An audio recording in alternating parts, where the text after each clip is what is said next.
오늘 라이브원 인터뷰에서는 세종시을 재선 성공과 동시에 국회 정무위 야당 간사로 선임되면서 활동의 폭을 넓힌 강준현 더불어민주당 의원과 함께 정치 현안을 비롯한 국회 상황 살펴보겠습니다. 안녕하십니까, 의원님? 네, 안녕하십니까. 반갑습니다. 네, 늦게나마 재선 세종시을에서 네. 되신 거 축하드리겠습니다. 네, 고맙습니다. 네.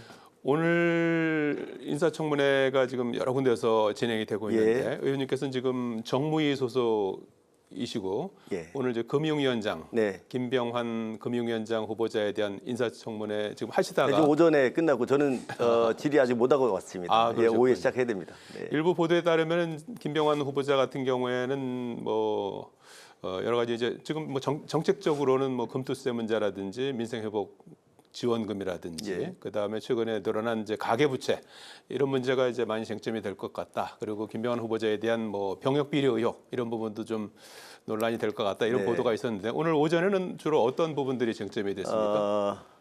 요즘 화두가 되고 있는 주가 조작 관련해서 좀 얘기가 많이 나왔고요.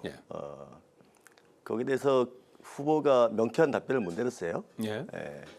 가계부채라든가 후보자의 주가 조작 의혹이 있습니까? 아닙니다. 이제 김건희 여사 관련해서 좀 질의가 있었고요. 저도 이제 오후에 그와 관련돼서 질의를 할 거고요.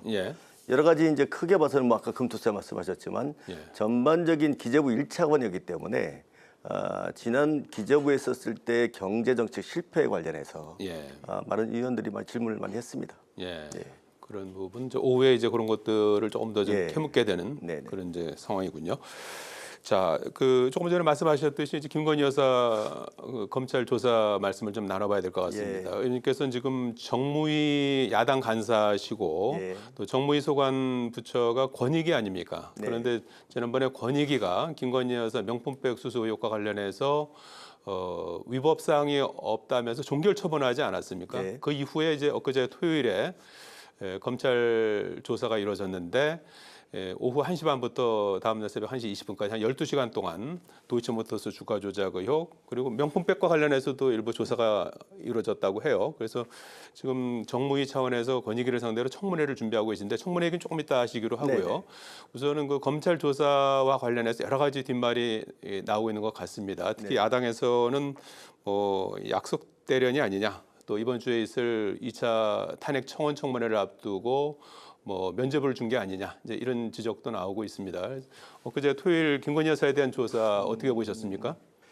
제 3회 장소 보안청사라고 하대요. 그 보안청사가 어딘지 확실히 모르겠는데 거꾸로 생각하면은 검찰에서 김건희 여사를 부른 게 아니고 김건희 여사가 검찰을 부른 게 아닌가 하는 역발상을 해봤습니다. 이거는 아마도 기획된 시나리오가 아닌가 그런 좀 의구심을 가지고 있고요. 저 어쨌든 정무위에서 지금 권익위가 그 사안과 관련해서 이제 졸속 처리지요.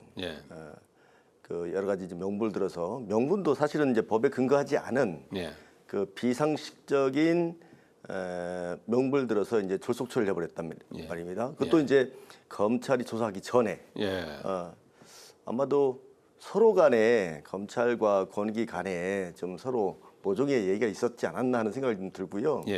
특히 권익위의 부위원장이 세 분이 계신데 그분의 한 분이 검사 출신입니다. 정승윤 씨라고. 전원위원회가 있는데 그분도 이제 8대7로 이제 종결 처리됐거든요. 정승윤 부위원장이 제보에 의하면 전원위원들한테 종결 처리를 할 수 있도록 종용을 했다라는 얘기도 있고요. 오다를 줬군요. 이런 상황들을 권익위에서 지금 작급의 상황을 진위를 밝혀야 되거든요. 그 근거에 대해서 밝혀야 되는데 현안 질의 가지고는 도저히 이게 안 될 것 같습니다. 내일 모레 저희들도 이제 권익위원장 업무 보고도 있고 현안 질의가 있는데 현안 청문회를 통해서 정확히 그 종결 처리한 근거, 경위, 또 그 반대를 했던 또 전문위원들이 계십니다. 그분들의 의결서의 그 내용들 다 담기지 않았거든요. 그런 것까지 해서 전부 다 명확히 좀 밝혀야 될 필요성이 있다 이 말씀드리겠습니다. 일단 엊그제 토요일에 있었던 검찰 조사 이후에 이제 정무위에서 별도로 이제 현안 질의 그리고 이제 청문회까지 준비하고 계시지 않습니까? 그래서 아마 더 주목도가 더 이제 높아진 시점이 아닌가 이렇게 싶기도 한데 말이죠. 그렇다면 이제 현안 질의 이후에 청문회도 준비하고 계시는 건가요? 저희 당 쪽에서는 준비를 하고 있죠. 예. 지금 차근차근 절차를 밟아나가고 있는데 당연히 지금 저희 정무위원장께서 이제 국민의힘 윤한홍 위원장이신데 저 우려는 됩니다. 우려는 되지만 끝까지 청문회를 통해서 진상 규명을 할 필요성이 있어서 당 지도부와 상의해서 꾸준히 밀고 나갈 생각을 가지고 있습니다. 명품백 그 종결 처리와 관련해서 처리하는 그 결정하는 과정에 대한 어떤 의문점이 있다고 말씀을 하셨는데 의원님께서 보시기에는 그 명품백 수수와 관련해서는 어떤 부분이 좀 권익위에서 좀 미진하게 조사했다고 일단 보셨나요? 청탁금지법에 이제 제재 규정이 없다 배우자에 대해서 뭐 그거는 아마 이제 법으로 좀 보완을 좀 해야 될 것 같고요. 그다음에 대통령 기록물이라고 했는데 이것도 요즘에 또 뭐 그걸 반환하라고 지시를 했다는 거지 않습니까? 그 대통령 기록물을 왜 반환을 합니까? 이게 말이 왔다 갔다 하는 거죠 지금. 뭐 이런 것도 문제가 되고 있고요. 소상위 권익위에서 또 하나 문제가 뭐냐면은 대통령이나 김건희 여사에 대해서 서면 조사조차도 안 했어요. 안 하고 종결처를 내버렸습니다. 좀 아까 말씀드렸지만 검찰 조사 앞두고. 그래서 지금의 어제 김건희 여사가 조사받은 것도 그 뭐 과정 중에 일환이라고 볼 수는 있는데 뻔한 결론이 나오지 않을까 하는 생각을 가지고 있습니다. 그래서 이제 추가적으로 이제 청문회를 통해서 이제 조사를 해야겠다 이런 이제 필요성을 이제 하게 되면 언제쯤 하게 되는 겁니까? 정기국회가 시작되기 전에 해야 되겠죠. 9월. 저희 정부위가 참 전에, 중요한 상임이거든요. 그러니까 지금 금융위원회가 있고 금감원이 있고 또 주가 조작 관련해서 다 할 수 있는 기관들이 또 있고요. 그다음에 권익위가 또 있고요. 그래서 주가 조작이나 명품백 관련해서 철저하게 저희 지도부와 상의해서 잘 추진하도록 하겠습니다. 청문회에서도 그러면 증인 채택을 당연히 해야겠죠. 하게 되고 그러면 예를 들어 김 여사 같은 경우에도 증인 채택 가능성이 있게 됩니까? 할 수 있겠죠. 그거는 이제 8월까지는 아마 이제 청문회를 이제 진행할 예정이다. 알겠습니다. 자, 지금 그 민주당 전당대회 상황을 좀 살펴봐야 될 것 같은데 일단 어대명의 큰 뭐 이변은 없어 보입니다. 지난 주에 지역 순회 경선이 있지 않았습니까? 토요일에는 제주도와 인천 그리고 어제는 강원대구 경북에서도 이재명 후보가 이제 압도적 우세를 차지하면서 현재 91.7%의 득표율을 기록했습니다. 사실상 이제 초반 독주 양상인데 김두관 후보는 7.19%에 그쳤습니다. 그래서 이 상황에 대해서는 어떻게 내부에서 보고 계시는지요? 저희 당원들이나 국민들께서 저희 당을 지지하는 국민들께서 다음에 대선을 승리할 수 있는 자산이 누가 있을까? 그 이재명 대표밖에 없다라고 판단하신 것 같아요. 그래서 아마 대선 승리와 관련해서 그렇죠. 다음에 집권을 위해서. 집권을 위해서. 그런 판단을 많이 하시는 것 같습니다. 그래도 좀 득표율이 너무 높은 거 아닙니까? 뭐 그만큼 기대감 하더라도 그만큼 이재명 대표님에 대한 기대감, 희망 다 있는 거죠. 높다는 거죠. 앞으로도 이런 추세가 계속 이어질 걸로 예상하십니까? 그러면 저 이어질 거라고 봅니다. 결과도 이제 아마 이렇게 될 것 같다. 지난번에 77.77%로 대표가 되지 않았습니까? 그래서 그거를 좀 뛰어넘는 그런 득표율을 기록할 것이다. 그 이후에 또 대표님의 그 행보를 보면 상당히 우리 당이 이제 집권하는 거에 대해서 상당히 의지가 높아 보였고 그동안의 정책이나 이슈나 그 대응하는 것을 보면 상당히 또 많이 숙련됐다. 오히려 그동안 2년 동안 당원들로 하여금 상당한 신뢰를 구축했다라고 봐요. 그래서 당연한 것이고 결과도 아마 이제 그렇게 될 걸로 예측을 하시는데 타당이지만 국민의힘 말씀도 좀 여쭤봐도 될지 모르겠습니다만 국민의힘이 지금 내일 전당대회 결과가 발표됩니다. 그래서 지난주 금토일에 모바일 투표가 있었고 어제 오늘은 이제 ARS 투표하고 여론조사 이걸 이제 합산한 결과가 내일 발표될 예정입니다. 그런데 지금 마지막 변수가 지금 투표율인 것 같습니다. 투표율이 지난 3월에 있었던 전당대회 때보다 한 7% 안팎 좀 낮아질 걸로 이렇게 예상이 되고, 이 낮아진 투표율이 과연 이제 그 투표 결과에는 어떤 영향을 줄까? 이게 이제 이 부분이 상당히 중요한 마지막 관전 포인트인 것 같은데 어떻게 예상하십니까? 상세히 들여다보지는 않는데 네. 뭐 거기도 대세론이 형성돼 있는 것 같아요. 네. 예. 그래서 아마 투표율이 낮지 않을까 하는 생각을 가지고 있습니다. 저희들도 좀 낮거든요. 저희들은 혹시 이제 나중에 8월 18일 날 하게 되면 또 올라갈 수도 있겠지만 대세론이 형성되기 때문에 투표율이 낮다. 어차피 뭐 국민의힘 당대표는 뭐 한동훈 뭐 이렇게 돼 있으니까 구도가 그래서 투표율이 낮은 것 같아요. 그러면은 이제 내일 그 결론이 나올까요? 아니면 저 과반수 득표를 하면은 이제 그 내일로 끝나는데 그렇지 않을 경우에는 결선 투표까지 가게 될까요? 어떻게 예상하시는지 그 부분은?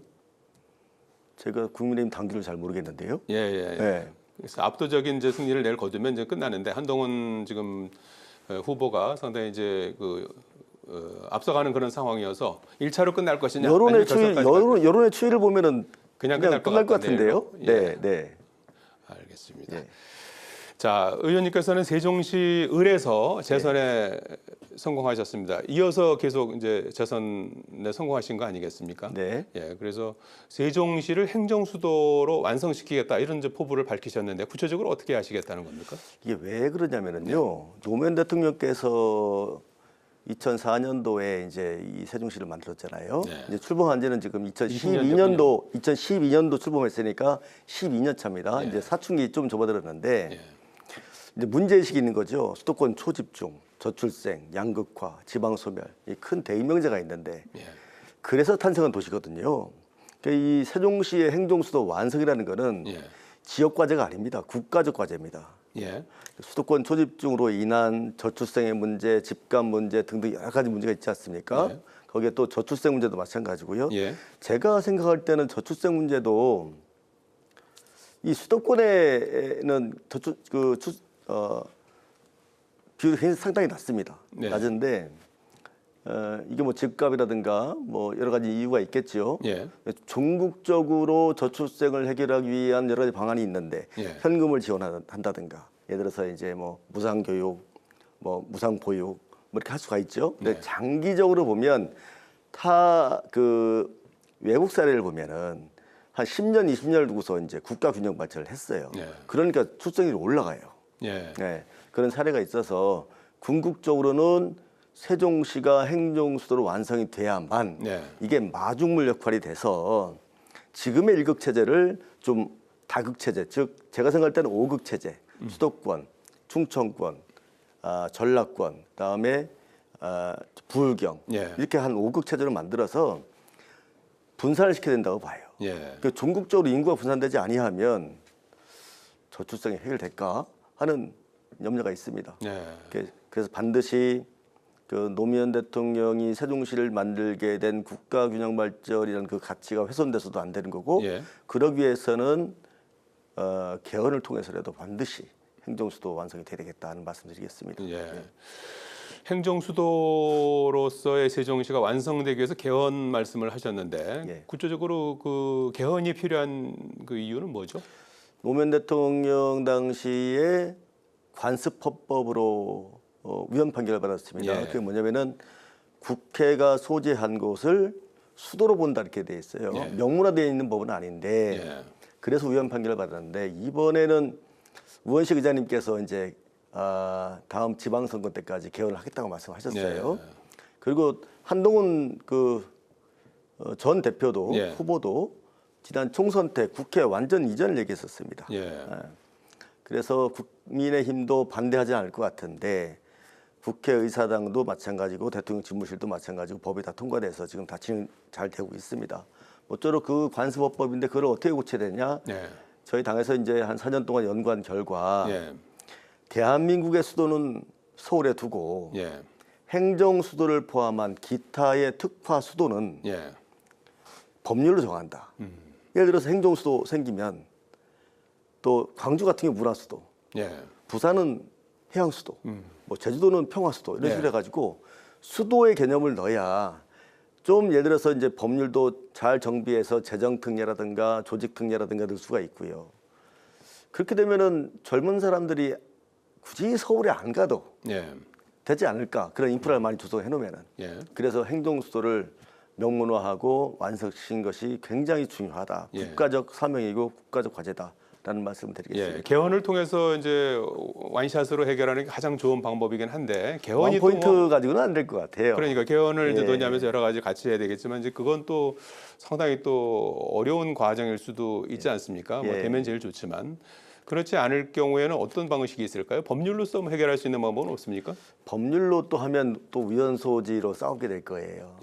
이번에 이제 개헌 특위가 만들어지면 한 2년여 시간이 있으니까 여야가 좀 합의를 해서 헌법 전문, 그다음에 권력 구조 개편, 뭐 지방 분권, 그 안에 또 행정 수도 이렇게 해서 38년 된 헌법을 이제 고칠 때가 되지 않았겠습니까? 시대 정신에 맞게. 2년 동안 시간이 좀 있으니까 여야가 좀 잘 논의해서 아마도 국민의힘도 제가 몇 분 의원들 만나보면 개헌의 필요성 많이 느끼고 있고요. 또 국회 완전 이전 관련해서도 상당히 공감하는 분들이 많습니다. 결국은 이제 행정수도 완성의 첫걸음은 국회의 완전한 이전을 말씀하시는 것 같은데요. 그렇죠. 대통령 뭐 본회의장까지 다 이렇게. 그렇죠. 개헌을 하지 않으면 본회의장은 못 짓습니다. 지금은 이제 일부 기능이 이제 가는 걸로 되어 있는데 상임위장만. 그러나 이제 본회의장은 여기 서울에 있어야 되는 그런 상황인데 완전히 다 옮기기 위해서는 개헌이 필요하다. 이렇게 보시는군요. 추가적으로 세종시가 더 필요로 한 부분은 어떤 겁니까? 그 외에 지금 제일 문제점은 인구 유입 정체입니다. 그러니까 유입이 지금 딱 40만인데요. 이 40만에서 지금 2, 3년 동안 움직이질 않아요. 그러니까 이제 전부 다 이사 오신 거죠. 행정부처도 다 이사 오시고 일자리가 없습니다. 되게 그 청사에 근무하시는 분들이 계시지 않나요? 다 이제 이사 오셨으니까 근데 더 이상 이제 이사 오는 청년층들이 없는 거죠. 그 인구 유입 정체, 일자리 부족, 즉 일자리인데 저희 세종시에 이제 국가산단 83만 평이 좀 조성되고 있는데 거기에 제 포부가 있다면 대기업이 좀 내려왔으면 좋겠다. 그래야 젊은 사람들이 서울에서 내려오죠. 지금 정무위 간사하면서 좀 여러모로 좀 많이 접촉을 해서 국가산단에 대기업 유치하는 거 반드시 좀 해보려고 노력 중에 있습니다. 대기업을 유치하는 게 지금 당면 과제시군요. 인구 유입이 지금 안 되고 있어요. 대기업이라고 하면 본사가 가는 걸 말씀하시나요? 본사가 아니더라도 대기업 산하에 무슨 공장이 오더라도 평택을 보세요. 용인을 보시고 아마도 신산업 관련해서는 첨단 산업 관련해서는 반도체를 뺀 나머지 신성장 동력 산업 관련해서는 각각 대기업들이 준비하고 있는 게 있을 겁니다. 그럴 때는 이제 지방에 좀 내려왔으면 좋겠다. 하는 생각을 가지고 있습니다. 세종시와 관련해서 이제 여러 가지 그 포부와 이제 계획을 이제 말씀해 주셨는데 이제 세종시 의뢰에서 이제 재선 의원으로서 22대 국회에서 어떤 정치인이 되고 싶으신가요? 소통하는 정치인. 제가 이제 캐치프레이즈가 통하는 사람입니다. 결국은 정책이라는 게 시민들의 뜻을 반영하는 거거든요. 그분들의 목소리를 많이 들어야 그분들의 또 이제 아픈 목소리, 때론 또 괴로운 목소리 다 들어줘야 그걸 바탕으로 해서 정책을 만들고 입법화하고 하는 게 중요하다고 보고요. 그래서 앞으로 우리 시민들과 꼭 세종시에 국한하지 않고 많이 소통하고 그걸 입법화하는 그런 정치인이 됐으면 좋겠다 하는 생각을 가지고 있습니다. 지금 국회 상황은 좀 소통과는 좀 거리가 있어 보이는데 이 부분을 좀 해소할 수 있는 좀 묘수가 없을까요? 소통관이요? 소통관? 우리 국회 내부에서 여야 간의 소통. 여야 간 소통. 공식적으로는 잘 안 되는 것 같고 비공식적으로 잘 되고 있습니다. 그렇습니까? 사실 뭐 카메라에 보면은 이제 맨날 싸우는 장면만 나오는데 이제 오늘도 저희 정무위 보면 그렇게 뭐 싸우기도 하지만 또 때로는 또 이제 합리적 대안을 또 얘기도 하고 방송에 나오는 장면은 거의 100이면은 거의 1밖에 안 나오는 거니까 99 안에는 그래도 그나마 여야가 많이 소통도 하고 있고 합의도 잘 보고 있고 그러고 있습니다. 그런 부분들이 좀 더 좀 국민들에게 피부에 와닿는 그런 간사 역할이 중요한 것 같습니다. 그래서 앞으로 기대해 보겠습니다. 의정 활동을 통해서 세종시가 발전하고 그것이 이제 지역 균형 발전의 하나의 어떤 시금석이 될 수 있기를 기대해 보겠습니다. 예, 고맙습니다. 고맙습니다. 감사합니다.